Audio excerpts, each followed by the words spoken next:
Hey everybody, welcome to the In All Things podcast. It's time to see God in everything.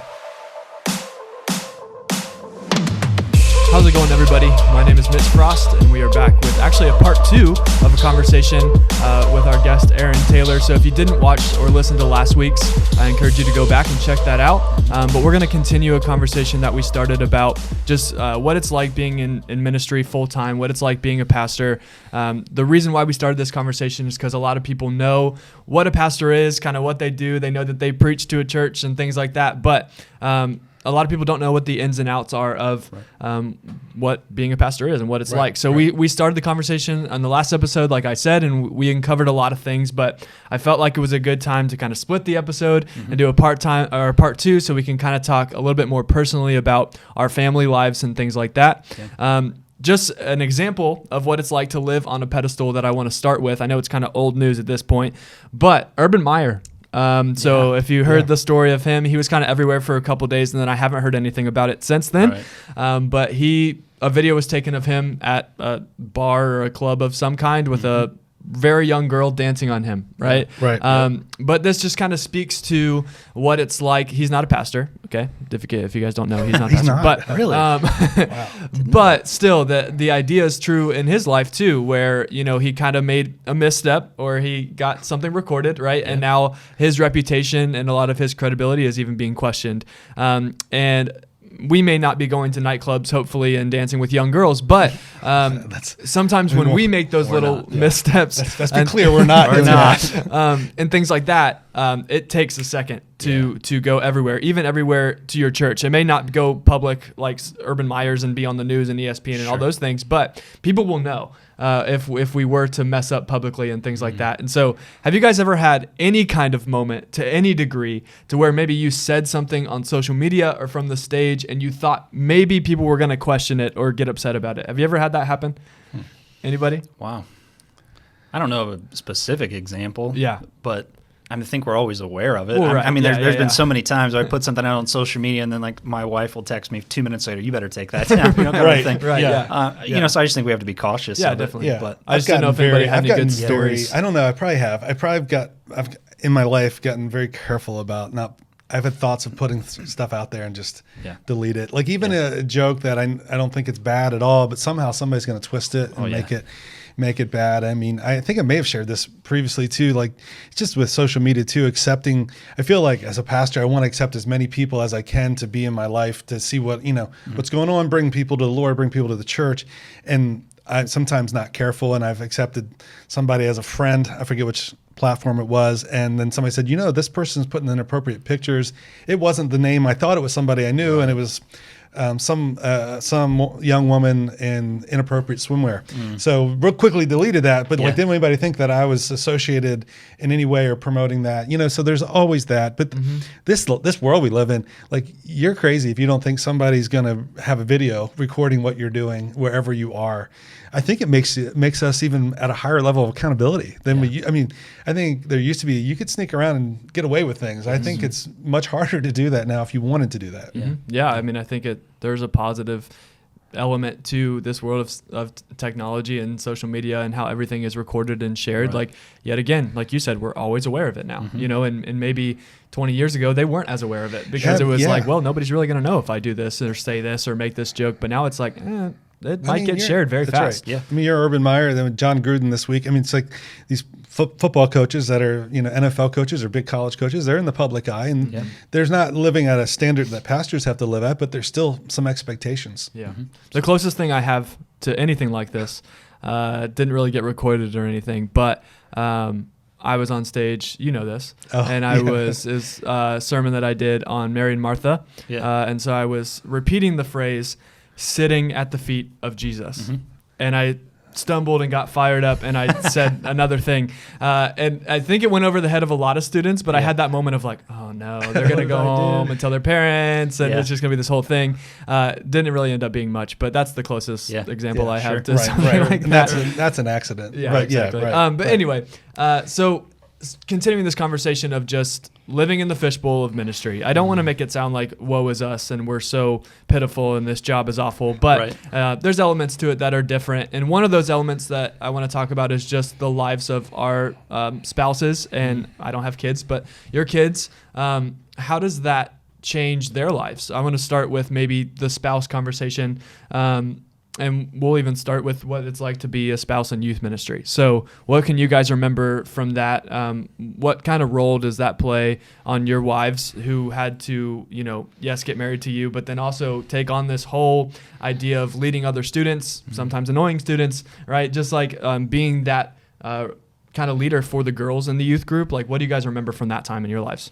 I know my wife embraced it. I mean, I think it's important that your spouse feels a calling as well. I mean, if not, it's going to be very difficult for you. So she said she felt that I was called before I knew I was called. So that was helpful. But she always embraced the role of leading the girls in the youth group, being the chief female leader and helping in any way possible to support that ministry, which was awesome. And then when you start having kids, it gets more difficult, especially with babies at home, and can't expect the same out of her. But the hard thing is there can be expectations that the church puts on your spouse, and they can put on youth leaders can put on, or students can put on your wife. So that's always something you got to protect them from that, because they're not the one that's in the position. They have to feel the calling, but I think it's important. How do you feel like you have protected her at different points in your life? That's a good question. I have always expressed to her that, what I expect, and I don't expect, whatever anybody else you may feel from them. What matters is us, not what everybody says, because there's always going to be people that tell me what I should do. They're not my boss. And you're not being paid by the church as well. So you don't need to do everything that you feel like people are telling you to do. So I always try to make her clear. And your most important thing is to be my wife and to be the mother of my children, and not to try to be what everybody else says. So, and that's between, me, you, and God. And so I think we've done a good job with that. Maybe you have to have Sherry in for a podcast and ask her how she feels about that. Yeah. What about you? What do you remember? I mean, really just echoing that same thing. Again, growing up in the religious kind of world that we did, there was that expectation of a pastor's wife. If you had to be this certain person, And you had to play the piano. Yeah, you had to play the piano. You had to have big white hair. Like, you just had to be this person. And my wife never aspired. Like, she didn't want to be that. Right. She loves just being behind the scenes and serving in whatever capacity you need her to. And so we just kind of made that clear from the beginning. I told her, it's really like, I don't have any expectation of you. I want you to obviously be in ministry with me. We have to do this together. But whatever area that turns out to be for you is wonderful. And even in our church plant now, like, you can come and go from Living Hope for months, and you may never know that Elizabeth is my wife. Like, that's okay. You don't have to be on this pedestal. I can remember when we were in student ministry, shortly after we had our first daughter, Sophia, and Liz was down in the foyer it was a larger church, and she was down in the foyer holding Sophia, who was maybe 2 months old, and an older lady had walked up to her and said, what's your name? She said, oh, I'm Elizabeth. And she said, well, whose baby is that? She said, well, this is my baby. And the lady kind of had this look of shock and awe. She's like, what grade are you in? Thought she was one of a student in the student ministry. She's like, no, I'm married, to Aaron. But like, even in that moment, it's like, that's okay. Yeah. Like, that they don't know who you are. We don't elevate you to something that you don't aspire to be at. So it's always been important to us. Yeah, it is hard. And they feel the pressure to not do anything to hurt you. And I remember you telling that story, my first ministry, and we had our first child, Zach, and he was a newborn, and she had brought him to the church for the first time, and she wasn't planning on putting him in the nursery. She was just walking down the hall, and one of the old nursery worker ladies said, give me him. You don't need to take him. You need to let me have him. And she took our son away from her, and she was like upset. She felt like, what am I supposed to do? I don't want to cause a scene. I'm Steve's wife.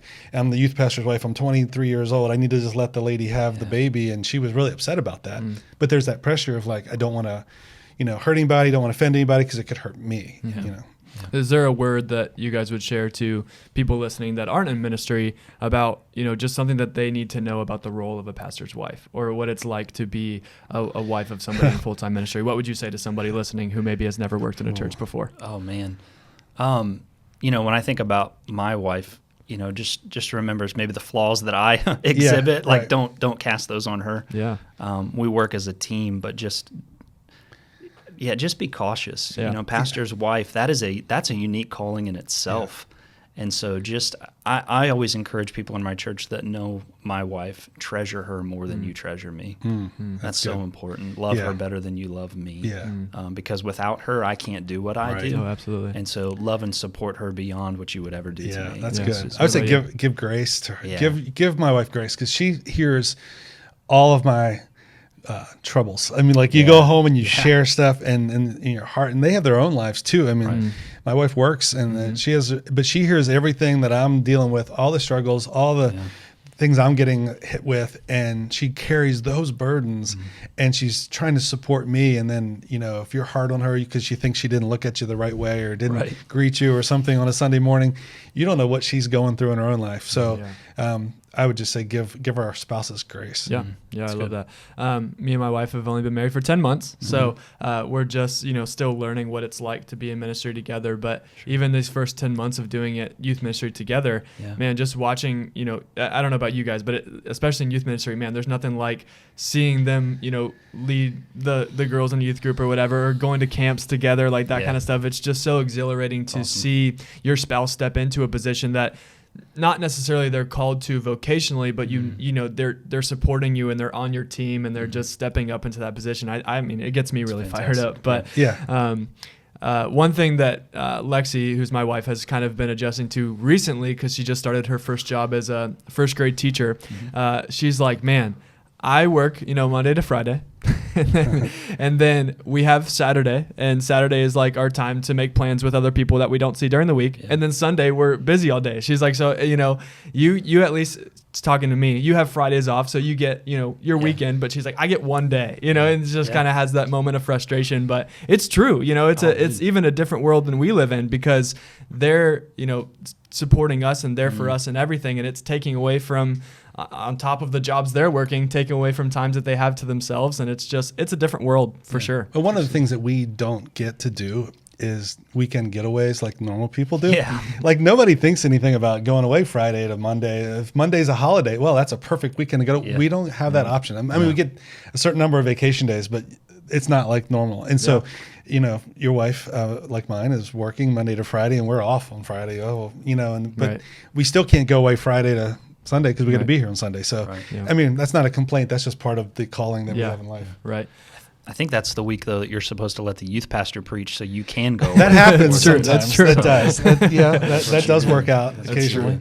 So now let's kind of transition into the life of pastors' kids. I can't speak to this as much, so I'm going to leave you guys up to this one. But what's it like to maybe have kids in the ministry? What's something that you guys felt? Maybe what's your first experience with realizing, like, oh man, my kid is even held to a different standard? When's the first time you can remember feeling that way? Because I think it does happen, like there's always the jokes made of like, oh, that's the pastor's kid, blah, blah, blah. I married the pastor's daughter. So I understand, but, you did what? Yeah, it's true. But when's the first experience that you guys have, or just something you could remember about the pressures of maybe having a pastor's kid and something that maybe they've told you? What can you guys share about some that? of my, I was really close to the pastor's kids at the first or my second place where I was a youth pastor. So I got to hear from them some of their struggles and some of their frustrations. And I learned from that. I'm like, I don't want my kids to feel like they do. There's always somebody criticizing them for what they're wearing, the way they do their hair, like the teenage boys, and they were like, had their hair a little longer and wore cut up jeans. It's like, well, like that was a thing back then, to criticize. And I'm like, man, I want my kids to be able to do what normal kids do, not sinful things, but be normal teenagers. And I think it gets worse as they get to teenage years. I think that's the time. I think when they're elementary, they get criticized. Well, my oldest, Zach, he was a 3-year-old and he wasn't super friendly. That was his personality at the time. We didn't, adults would speak to him and say hello, and he would kind of turn his head because he was nervous. And we got criticized for that. He felt criticized for that. It's like ridiculous, right? I mean, he's not like that at all. I mean, but he was just growing up. Every kid's different. I just think it's unfair to put any pressure on them to be any different than the rest of the kids. But. Yeah, I mean, same. We refuse to put our kids on some sort of weird pedestal in our church. Like, they're normal like your kid, and they're going to have fits, and they're going to be shy, and they're not going to talk to you, and they might even be rude. Right. You know, and if you want to criticize me for that, it's like, well, let's talk about your kid, you know? Right. Like, your kid's the same way. Right. And so I want my kids as the same, you know, as you will and, you know, as you do. Like, I want them to love the local church. Yes. And so, like, I refuse to let any kind of standard be placed on them that's not like everybody else, because I don't want them to hate the church Yes. because their dad was a pastor. Yes. You know, I want them to love the church and to have fond memories of growing up in it. And so, Yeah, I see, and that's a big thing for me. And I know that a lot of kids that grew up in the pastor's home don't have a great experience, and then they run from it. Yeah. And one of the things that I feel really good about is that all 4 of my kids love the local church, and they're all 4 here. I mean, 3 of them are grown adults, and they're making their own decision to be a part of it. Right. And my 13-year-old now is serving in a kids ministry, serving on camera, and we're not making him do it. Yeah. It's like he wants to do it, and I love that. But I think it's also because we haven't made it like overbearing. My 13-year-old son also plays travel baseball, and he misses some Sundays for baseball. But we have him watching the service later. Now, we don't let it be all year round thing. There's a season of a couple months where baseball season is, and then sometimes it works out and sometimes it doesn't. And so some people may be critical of that. Some other pastors might be critical of that. But I know one thing. All 4 of my kids love the local church, and they want to be here. They're part of Sycamore Creek Church. One of them married a youth pastor and loves to be part of ministry. So I just think you have to find that balance, and you can't be overbearing, or they'll end up rejecting it. Yeah. I think it's Doug Fields who shared a story one time about when his son was younger. They used to have like donuts in the green room or something like that for the worship team. And every Sunday after church, he would let his son get a donut. And it got to the point where somebody who went to church, you know, kind of got in his face after one service, like, it's just favoritism, and, you know, you give your son donuts and blah, blah, blah, blah. And, you know, he kind of writes about how, like, okay, that might be true because he's my son, but also I want to get him to associate church with a positive experience, even if it takes donuts as a little kid. Like, he's just like, I'm trying to create that because, yes, it's my job and I'm the pastor and I'm always there and it's a different world, but I want him to like church, you know, and he kind of said, if it's as simple as a donut, you know, I'll take the criticism because it's showing my kid how good the local church can be. Yeah. So, yeah, I think that's awesome. Yeah, I think my oldest was 8 when we started, 8 or 9 when we started the church plant, and he would go with me, and we'd put out those yard signs in the morning leading up to where our building was, and we'd pick them up afterwards. But I mean, you get in the car, and first thing is, how many do we have today? Like, he was 8 or 9. Like, because when you're a church plant, it's like, how many did you have today? Did you have a critical number of people? And he was into it, and we just made it part of our lives, but not like, this is going to run our lives, but this is what we do. Yeah, I love that. Yeah. Anything else? I was just going to add, you know, even in our context, like, you know, as groups are concerned or special events that we do as a church, like, we just always want to make sure that it's something that, like, our girls want to be involved in, that they look forward to, because, again, that's going to carry them through the rest of their lives. You know, again, we want them to associate positive things with the local church. If not, we haven't done our jobs as dads, even before we're pastors. Right. You know, it's so important. Yeah, absolutely. Same question. Is there anything that you guys would share with people listening that maybe don't go to church, don't work in a church, and yet they kind of have sometimes thought, oh man, that pastor's son, pastor's daughter, they do this, they look that way, they act this way. What would you share to somebody about your kids and what the life is like of being a pastor's kid? Anything you want to share to anybody listening? Wow. Any closing thoughts on the kid conversation? No, I just treat them the way you treat any other kid. That's not fair to put anything more on them than you would put on another child. I think that's just unfair. I don't go around telling people how, you know, that their kids are doing something wrong based on whatever their profession is that they have. So I think it's just being fair. Well, that's just one of those things. If, you know, people come to us and like, oh, your daughter did this. Yep. Yeah. Right. Yep. You're right. And I'm her dad, and I got to deal with it. That's you know? right. Yeah. I mean, exactly. Yep. Too, when our kids have been in trouble for something, or I don't immediately think, oh no, there's no way they did that. Right. Oh no. Yeah. Oh yeah. They may have. So like the last conversation, it just brings that normalization to us as a family, and which is so let's just own it. Like, they did that. I'm sorry. Let's move on. Yeah. That's right. Yeah, I love that. Kind of the last big part that I want to talk about. we've already touched on it a couple of different times about how our schedules just aren't normal. Even if it's something like not being able to take a long weekend, even if it's something like always being on call, we just kind of live in this always on call kind of job. And so for you guys personally, and maybe it's changed over the years, I'd love to hear about that, but what are some boundaries, practices, things that you have in place to protect yourself, protect your health, protect, yourself from burnout, all of those different types of things? How have those changed? What have you learned? What could you share about that? Either one of you. Go ahead. Yeah, I mean, I think it's just protecting your calendar. So your worst enemy is your cell phone, but it's also your best friend. And just being very intentional about how you schedule your time, you schedule your week. I'm very intentional to communicate with my wife about what we have coming up. I try not to be gone from the house more than 2 evenings a week, so 5 of them I'm at home.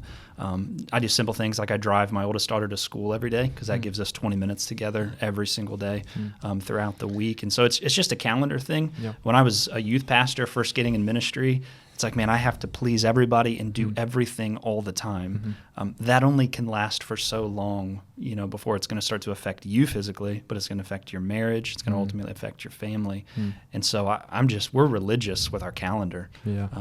Just to make sure we protect every aspect of our lives. I think that the shared Google Calendar's been awesome. Oh, man. I mean, I can't believe when people don't use it, but it's a great thing that we always are on the same page, knowing what's going on. Yeah. And a few things getting more intentional about, like my wife and I are getting more intentional in this stage of life too, about trying to get away once a month or once every other month. Like we went to Cincinnati. I mentioned that a few weeks ago on a Friday night and the Saturday. We're going to go Thursday to Saturday. In a couple of weeks, we're going to go to Niagara Falls together and just trying to do more of that together because that's like reconnecting. And sure, we'll talk about some church stuff. I mean, life stuff while we're there. That's not like we don't like, these are the boundaries we can't talk about. Right. It doesn't work that way in our lives. It's like, this is our lives. But also, I mean, the cell phone thing, I have mine set to at 10 o'clock. Go into night mode and then not, so I don't get messages, emails or anything from 10 to 6 and except for my family can get through. If they called it would go through. And also I don't have my emails pushed. I have them, I go check them. So, and it's funny because I used to think years ago, I was like, don't give your cell phone out to people because they'll abuse it. I found that that's kind of changed too. And a lot of people have my number and it's not that hard to access. I'm not that big of a deal, but people don't harass or bother the pastors as much as used to. Yeah. And if you do get that person, you just ignore them and then they stop, right? Yeah. You block their number. It's amazing what snooze on the cell phone. Yeah, it's amazing. Yeah. So do you not have disturb. Yeah. What about you? Do you have things in place? Yeah.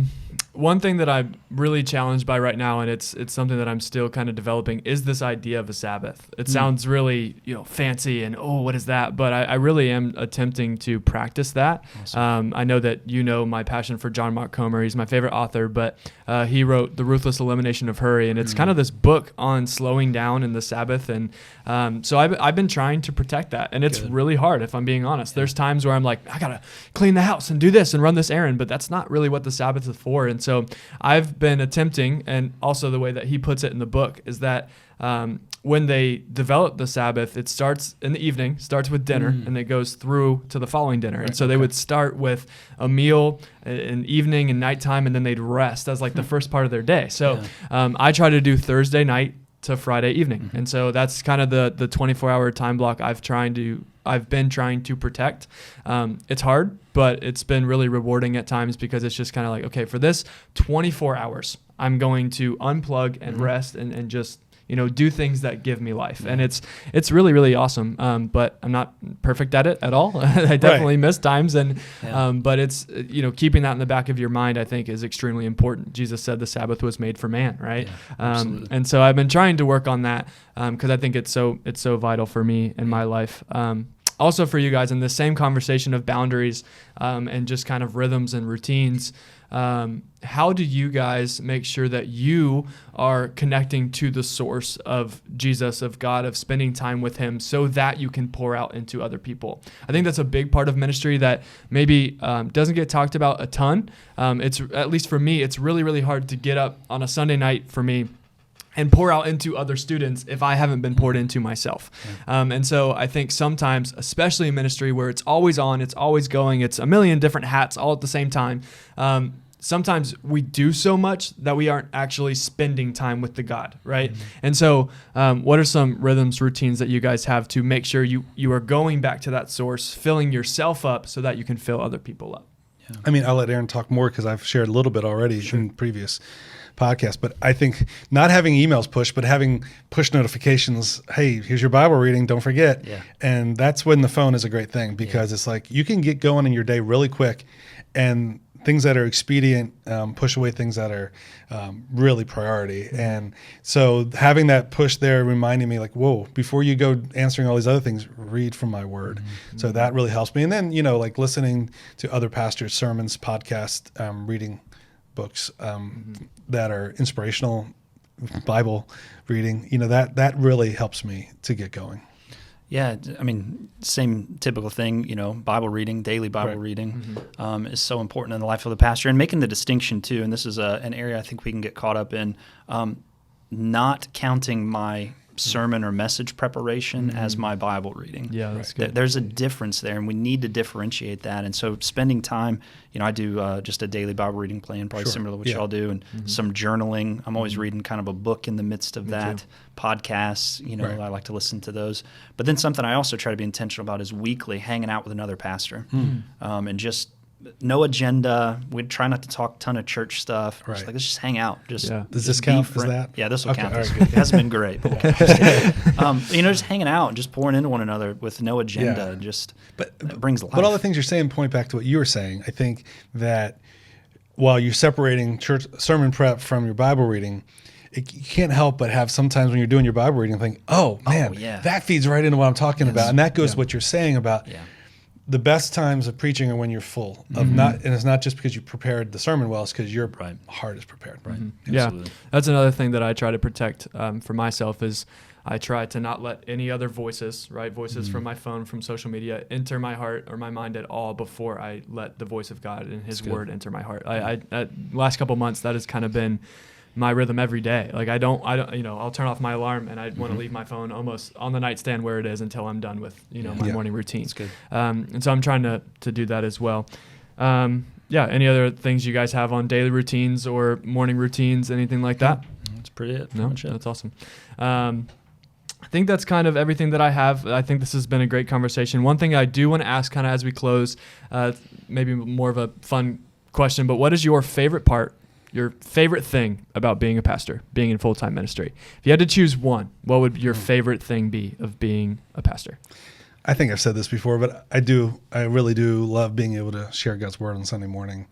I mean, like the joy of being able to take the word of God and make it real in people's lives, make it applicable in people's lives, and seeing their lives affected by that, knowing that God would use me in a way to do that is so humbling, but it's so rewarding, and there's so much joy in that, and it's always something that we can do better and improve our craft.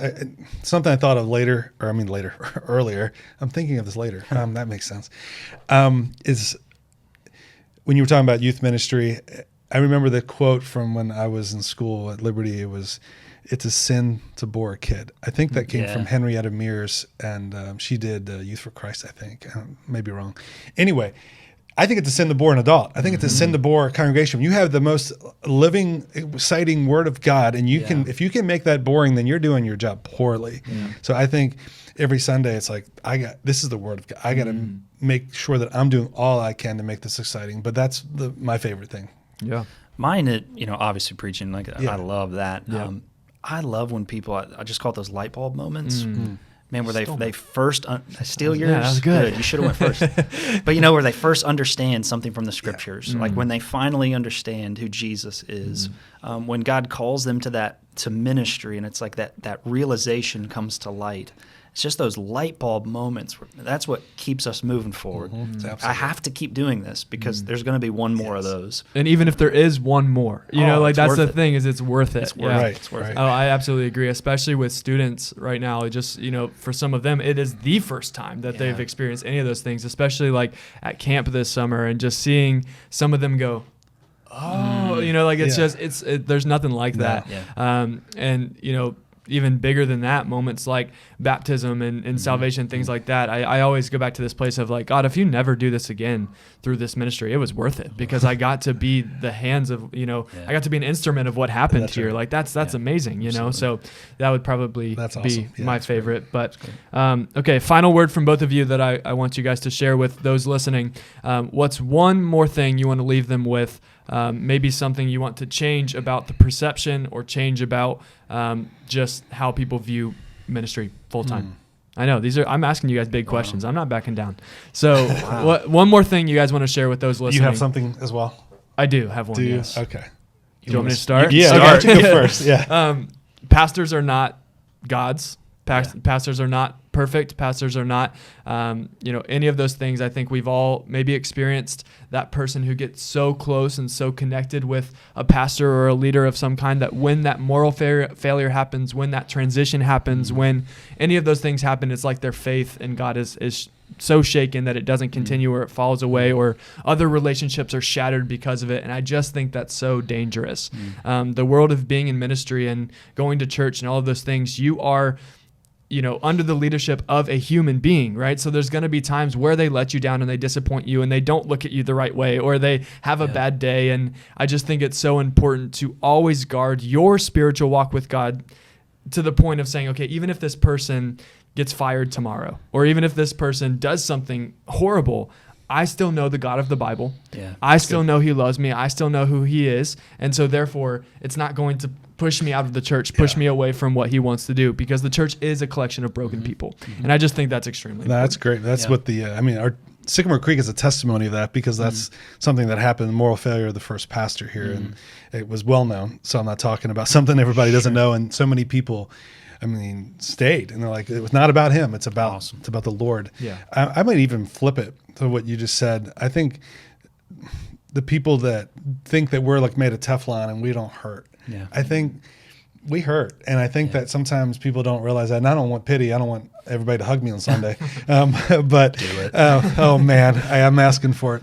But the truth is, I think that when people leave and go to another church, or they drop out of the ministry, or they just stop coming to church, and you've poured into them, it hurts, because you just care about them, not because it's a number. It's because those people, you poured into their lives, and you saw God doing work in their lives, and they've stepped back or stepped away from it. And you just carry that pain and hurt a lot. And you don't know how to, I don't know how to deal with that very well. I don't know how to, because if you care, you don't just say, well, who cares? I'll find somebody else to minister to. It's just, I think that's the thing that people don't realize. They just think we move on and it doesn't bother us, but it does. Yeah, that's good. Yeah, the only thing I would add to that, and I think it complements what you said, don't be afraid to talk to us about things that aren't ministry related. That's really good. Like just be a friend that's a friend. Yes. Like don't come talk to me about kids ministry. Don't ask me about the upcoming sermon series. Like just be a friend. Yes. Be normal with me. That's good. Pastors need that, and we don't often have a lot of that. Yes. So it's important. I like that a lot. I think we've all felt that, like in a setting outside of the church, where you kind of go up to somebody and they're kind of like, I don't know what to talk about with this guy, right? Like we are people too. Right. Exactly. I think that's why I love my outlet of coaching baseball, because the guys I coach with don't come to church here necessarily. Some do, but a lot of them we're there and we're just talking strategy and baseball, and it's a different thing, and it's not about my job and church at all, and that's fun. And absolutely, we need that. Yeah, definitely. For sure. Okay. Any other closing thoughts from you guys, or you feel like this was a good conversation? It was great. It was great. I loved it. Awesome. Well, Aaron, thank you so much for your time and being the first guest on our podcast. Yeah, that's awesome.